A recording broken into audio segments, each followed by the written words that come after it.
Welcome everyone to the VLOGAN, a vlog for individuals with special needs and those who love them. Today I am lucky enough to be joined by two tremendous individuals that work and support the community with a company called Care.Coach. They are Brian Connery and Victor Wang. Guys, thanks for being here. Yeah, thanks for having us. Tell us about Care.Coach. If you just go to our website, which is www.care.coach, and then you hit enter, don't put a .com at the end of that. Primarily, you would notice these like fun avatars, and they look like a little dog or a cat. And you're like, wow, that's original. So a lot of people know of us for that product, and it engages people and talks with people in kind of a friendly way, and develops relationships with people to help support them, whether it's in their homes or maybe they're on the go. And in addition to providing what we call this like psychosocial support and this relationship, we're able to coach people on top of this relationship to then better take care of whatever it is they need to do in their lives. Or like sometimes these things are called like instrumental activities of daily living. Sometimes it's like managing chronic conditions, making sure they stay independent and healthy in their homes, and don't have unexpected trips to the hospital and things like that. Generally speaking, an organization that provides some kind of social support or healthcare is our customer for that product. In providing that service to their members or the individuals that they serve, they observe lower cost of care and lower cost of supporting individuals through this kind of technology leveraged way of supporting people at scale. So what I think I heard there was kind of two distinct sections here. So we've got this avatar-based kind of communication device that's connected to people, and I really want to get into that here later. But also the healthcare portion of it as well as part of what Care.Coach is. Okay. Exactly, and Logan, you've almost like discerned that the platform is actually quite complex behind the scenes. It just looks really simple. And in fact, what I've described as a single product is a combination of various pieces that are assembled into this thing that becomes super simple for the end user to engage with. But in fact, there's kind of this avatar service on the front, which kind of looks fun, and it's like a little dog or a cat. There's a device that we have a facility in Kansas for that manufactures a special enclosure that goes around the device. And then we'll get an internet connection for it through, for example, Verizon or AT&T. We ship it out, we support it, and we remotely manage it. So that in and of itself is kind of like a separate service, so that you can have this piece of technology in the home, regardless of any technology skills or Wi-Fi in the home or anything like that. And in fact, we leverage that device platform for other things too. Like, for example, we have a video visits product. Sometimes some of our customers just want an easy way to continue, for example, doing telemedicine with the individuals that they serve, and they want a way for family members to easily like video call in to their loved ones, even though maybe like technology would otherwise be a barrier. So we have a separate video visits product that goes on this device that we provide that makes it super easy. You don't need to do anything whatsoever to be able to take advantage of telemedicine and like video visits. And then we have a whole team of people that we staff 24/7 around the world that powers the avatar. So they're kind of like seeing and hearing through the camera and microphone on the avatar and responding back in real time. And in fact, when I started the company, that's really all it was. And we were there purely to build these psychosocially supportive relationships. That was it. They would just talk about stuff, like whether it's like their family or whatever's troubling them or whatever they're watching on TV. And it was purely just to build this relationship as a way to solve loneliness and social isolation. And then, as you've identified, Logan, we built a separate software system that then leverages these relationships to do coaching. And we program into that system what are called evidence-based protocols, or protocols that, there's research papers published about their efficacy in helping people manage their diabetes, their COPD, their depression, generalized anxiety disorder, things like that.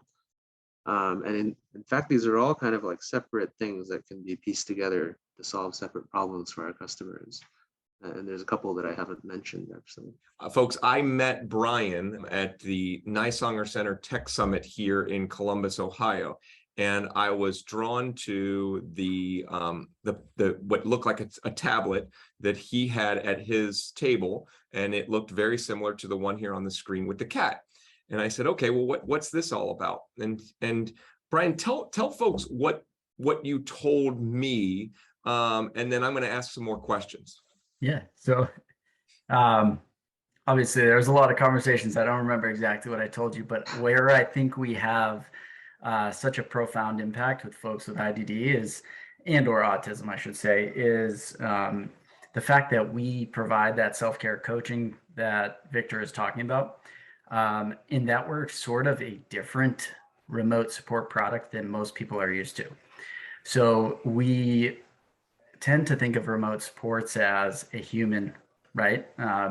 Whereas Care.Coach, we're providing that same empathy and compassion and access to 24/7 staffing. However, we're doing this through one persona. So whereas a lot of folks with IDD have struggled and had to face many challenges with staffing turnovers or access to preferred staff, we kind of solve that issue by providing this one persona throughout the day, which builds really trusting relationships over time, which is pretty exciting. And so where we really thrive is the fact that on top of like the executive function support, the self-care coaching, we are able to provide some really, really impactful companionship as well. And a lot of our DDS clients really use and individuals really use our companionship components of our service more than some of our other markets. And one thing I'd love to mention is the fact that you and I were at the summit, Logan, we're talking about sort of like some of the needs that these individuals have. And one thing that I love about our supportive technology is the fact that we're not doing something for somebody, and there's plenty of folks out there who need a technology that's going to complete a task for them, but we're empowering people to become more independent through customized prompts. We're empowering them to become more independent in their advocacy because we're giving them a tool to reach out to family and to staff, and we're providing that support 24/7. And it's a remarkable product. Please, Logan, tell me if I missed anything No, we that's talked great. about. So I kind of wanted to kind of follow up with that. So what I think I hear you saying is that there's an avatar that a client gets to know and begin to get used to having a conversation with an avatar. And I bet that's easier for some people than others, but eventually they've developed this sort of relationship. And so on the back end, behind this avatar is AI and also a live human being when needed. But the voice that comes out is always this avatar that they've come to love and trust. Is that right? That's absolutely correct. And I think that's where we have a lot of like the impact that we're delivering is that we are able to tease out information from individuals with IDD who might not be comfortable sharing some of their true feelings with provider staff because they really haven't developed that relationship. They might not even want to tell their families that, they potentially are feeling suicidal, where they may look to our team and say something that's concerning. For example, hey, Buddy, which is our standard dog name. Hey, Buddy, I'm feeling pretty suicidal, or I'm feeling really depressed today. And we're able to escalate those issues over to family through email or phone call. And then they're able to intervene. And as a sort of a story of why I came to Care.Coach is I was a service coordinator in Massachusetts for their Department of Developmental Services. And I had an individual who was on my caseload who was using this, and we had to present monthly in my role to our management team about how individuals who fell under what's considered risk, so suicidal ideation, chronic conditions, where they presently were at. And this individual and his family would report, hey, he's doing great. Provider staff, he's doing great, because he didn't really feel comfortable in telling people where he was truly at. And then he named his avatar Fidget, and he actually ended up telling Fidget about some suicidal ideation. And I was getting these notifications through our family portal, which gives you live access to care journals. And through some email alerts from the team here, our staff behind the device are called health advocates. They were sending us some information via email that this is how this young man was reporting he was feeling. So I was able to intervene, provide this information to family, and he was able to get screened, and he was unfortunately hospitalized, but had some pretty significant med changes. And since then has developed such a profound relationship with Fidget that he has, to my most recent knowledge, has been out of the hospital for 2+ years. So some pretty impactful service that's being provided and relationships that are being created here. Wow. So is it always on, in the sense of a person could call out and say, hey, Fidget, I've fallen? Or is it always listening? Because I understand, and I think the folks saw it from the website, it's buttonless. Is that how that works? We don't have a wake word. So the paradigm is very different from like Alexa or Google Home or something like that, where you'd be like, okay, Google, or like Alexa, and it's always listening and you trigger it that way.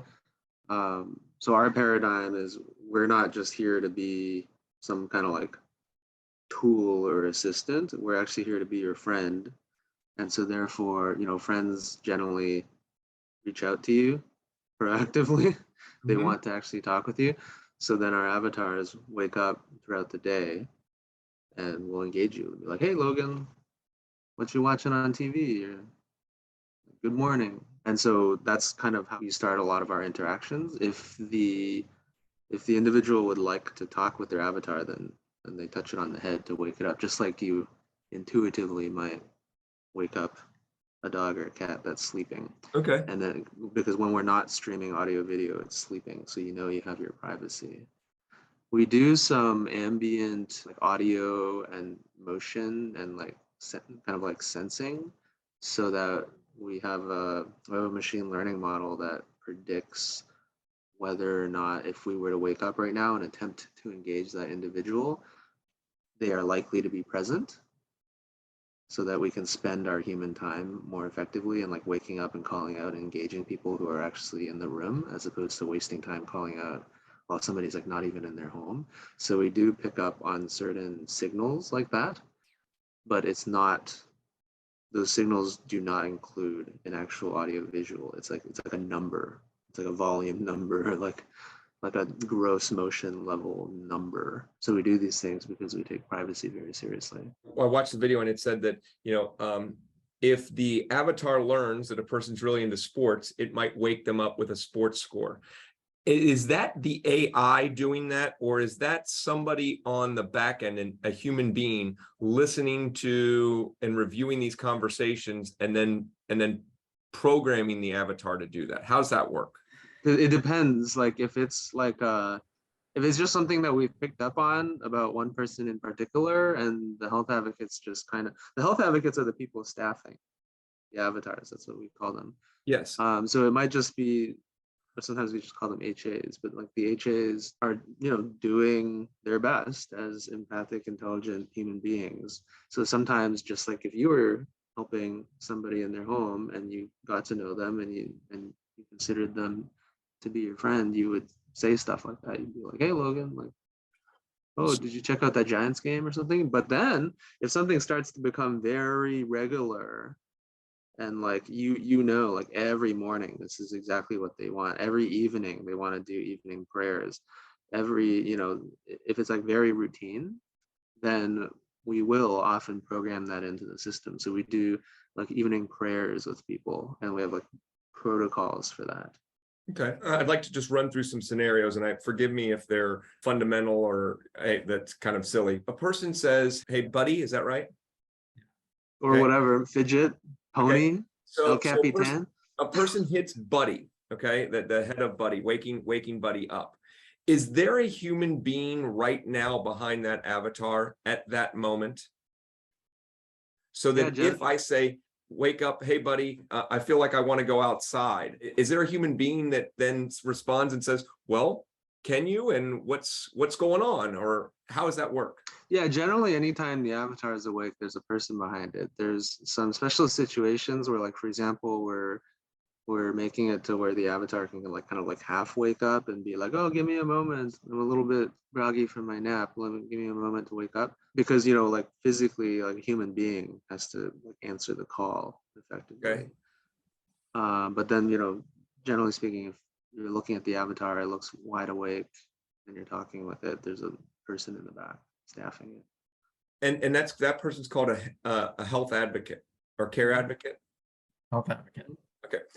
And so they're having a conversation with a human being, and that person might be a different human being than they saw yesterday, or they talked with yesterday, but it's all coming out of Buddy's face and mouth and eyes. Mhm. Wait, going back to your example, Brian. So there's a real person, and then that real person is kind of then creating like a log of what happens, or is they have to update it while they're doing it, or are these transcribed? How does that work? Yeah, so every time we have what we kind of label them two ways: interactions, observations. Interaction is pretty intuitive. We're interacting with a person. Observation, we might wake up proactively.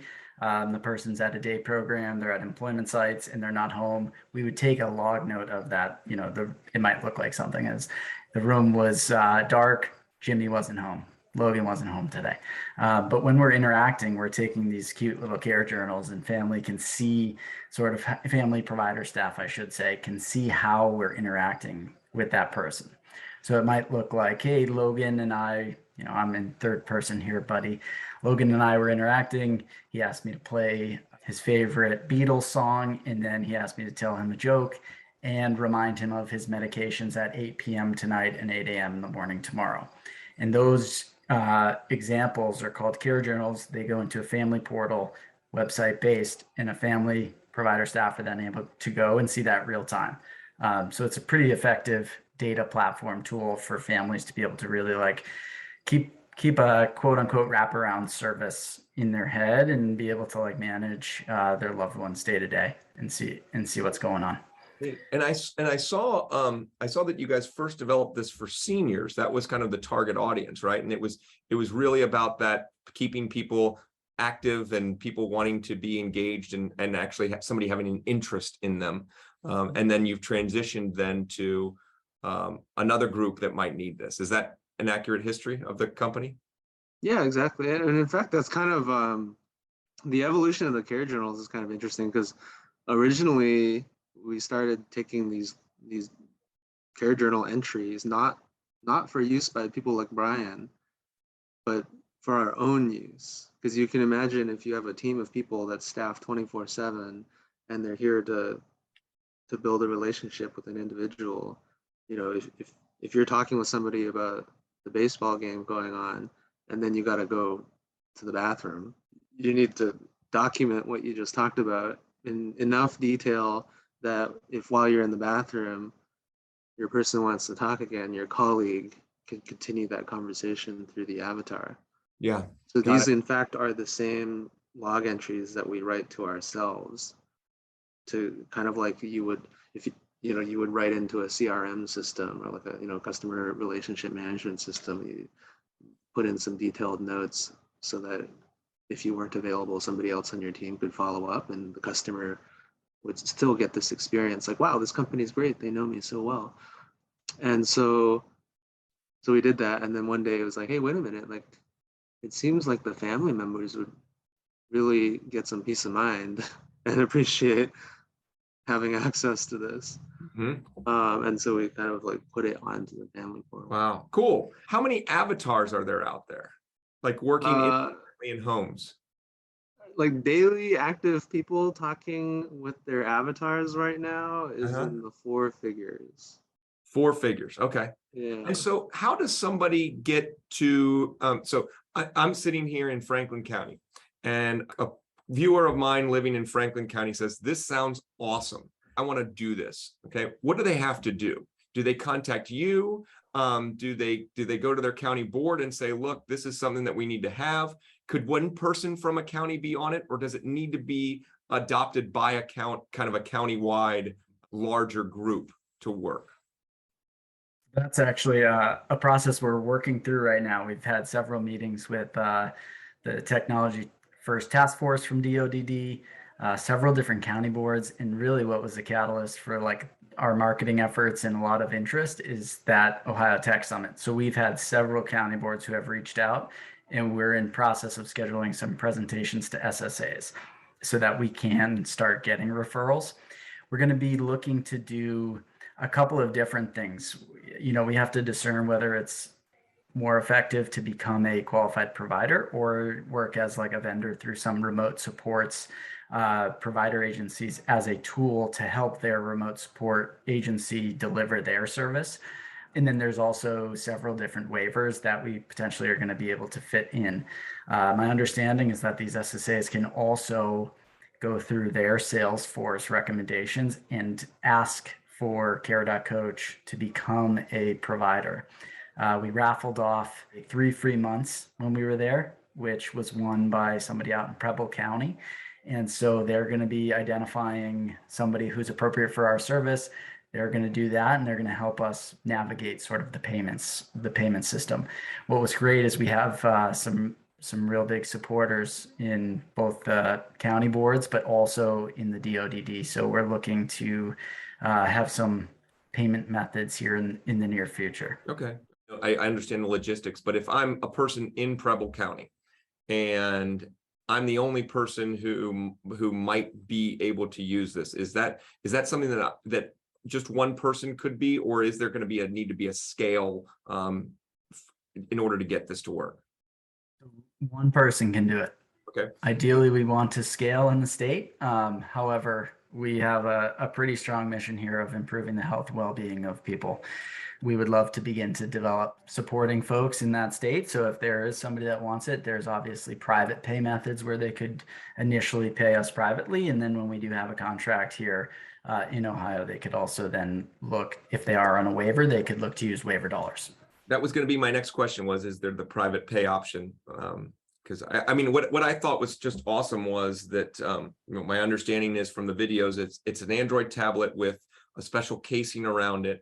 And it's on, you open the box, it's on, ready to go. You're going to meet your avatar, and they don't have to worry about having Wi-Fi in their house. It sounds like a car that has Wi-Fi, right? Like, is that kind of? Yeah, it's like a Tesla. Yeah. Yeah. So we'll take it. TM Tesla. So Elon, don't come after us. So awesome. So guys, this has been really, really enlightening to me. I think that the information that you've provided, along with people visiting the website, is going to provide them a lot of information that people are going to be excited about. Because I was excited when I saw it. I thought, boy, this is different than the other things that I'm seeing where, when I think remote support, I think, hey, somebody's checking in over an intercom, or there's video, and somebody comes on and says, hey, you're getting a little loud, because we talked to there was somebody that was living in an apartment, and there was a decibel reader, and when the decibels got so high, there was a phone call made to let him know that, hey, but imagine if that's the avatar saying that, it's just connected and it's the avatar, and it's not somebody who sounds like they're half asleep at 3 o'clock in the morning saying, oh, I wish I didn't have to be here at this job doing this at 3 o'clock in the morning. It's an avatar, and it's your friend who says, hey, let's go do something else instead of being loud. Let's turn on the TV, or redirect in a way that from a person that they trust, not just some random voice of somebody who happens to be working. And if there's not enough decibels, the avatar plays people's favorite music all the time. Oh, wow, cool. And I'll also add, Logan, some of the most impactful services that we're able to provide is the fact that we customize all of these reminders based on the individual's need and potentially their ISP goal. So essentially, we're developing, and we have a 24/7 support team who's developing all these different types of reminders throughout the day to sort of act as that executive function initiation component for folks with IDD, to really remind them of their ADLs, their ILS, independent living skills. Right. Have them engage in those independent living skills so that they're not having family prompt them through that. We all have been in and around this field for so long that we know that a lot of folks want to be, and I don't like this word, but as typical as possible. And sometimes you don't want to ask your parents or have your parents remind you to take a shower. So why not take that stress away from the family and have our team and your new companion provide that prompt? Hey, Logan, it's 8 p.m. Time to take a shower, your medication, and then we're going to pray and meditate Totally. together. So Totally. that's where we're really like prompting is huge in the IDD world. A lot of people need that, and whether it's attention maintained behavior, whether they truly need prompts to initiate. We're really acting as that kind of frontal lobe component for people, and it's pretty powerful to watch the respite. And I hate this word too, but the respite we are providing family throughout the day, because they're not having to do thousands, hundreds of prompts sometimes. I was just thinking, hey, did you get your walk in today? No, I didn't. Well, how about you go and take that 10-minute walk and we'll talk about it when you get back. I mean, that's just huge. I mean, Yeah, we do a lot of trainings here where we talk to our health advocates about using that first then language, where it's like, first let's take your medication, then we'll play your favorite song. So we are a companion, but we're not just doing leisure type of activities. We're helping people achieve those greater levels of independence, or work on different types of ISP goals that they may have through the new Ohio ISP that you guys are developing in the state. So yeah, it's pretty powerful to watch. awesome. Also, in addition to reducing the need for people to be like making all these prompts, do you want to talk about, Brian, like the reduction in inbound workload, like getting phone calls? Yeah, so it's interesting you bring that up, Victor. So I guess the best example, Logan, that I can give you, he's talking about another like component is, I'm sure you've seen this with many people you've supported too, is there's folks with disabilities who may be reaching out to family or provider staff several times a day, especially if they're living out on their own. And it might be something that we view as simple. Hey, what's the weather like tomorrow? Do I need my raincoat? Do I need to wear my winter coat? Or I want to ask this girl out. What am I, how do I ask her out? And do I do it via text? And there's all these scenarios that come up where people may overstep boundaries and start reaching out and perseverate and call you over and over again. So we have this one individual that we've supported since 2019, and that's similar to his story. He would reach out to his parents and provider staff upwards of 20 plus times a day, often after midnight, to ask, hey, I need to get to my job tomorrow. What's the bus schedule look like? Hey, mom, it's going to rain. Do I need my raincoat? And these are calls after midnight. And instead of doing that, he's able to now ask his companion proactively, who he's named, this particular person's named his companion Wally. And he asks Wally for some specific supports. And we were able to produce the Boston MBTA bus schedule for him and tell him what time the bus is coming for work, set reminders and alarm him in the morning of when he should be getting ready. And then also support him at night by coming up with bedtime routines and praying and meditating with him, and then playing calming music to help him like wind down and actually be able to wake up in time for his job the next day. That's powerful. So those calls have gone from 20 plus times a day and after midnight to not occurring at all after midnight. And this is a quote from mom. So not occurring at all after midnight and less than 5 times a day that he's calling her now, which is, it's pretty amazing. Yeah. Wow. Yeah. So again, awesome. we're an extension of the family. We're an extension of the provider staff. So that's where we're similar to remote supports, but it's a really innovative approach to delivering wraparound service to folks that need that. I wanted to be as independent as possible, so I didn't want to be relying on much of people, He really just really helps me just be more independent and just have someone to talk to it. Brian's a very independent person, but like a lot of us, he likes a lot of reassurance throughout the day. So before Brian had Care.Coach, he relied on family and friends a lot for that reassurance, calling his mom, talking to me, to kind of give him that feedback throughout the day.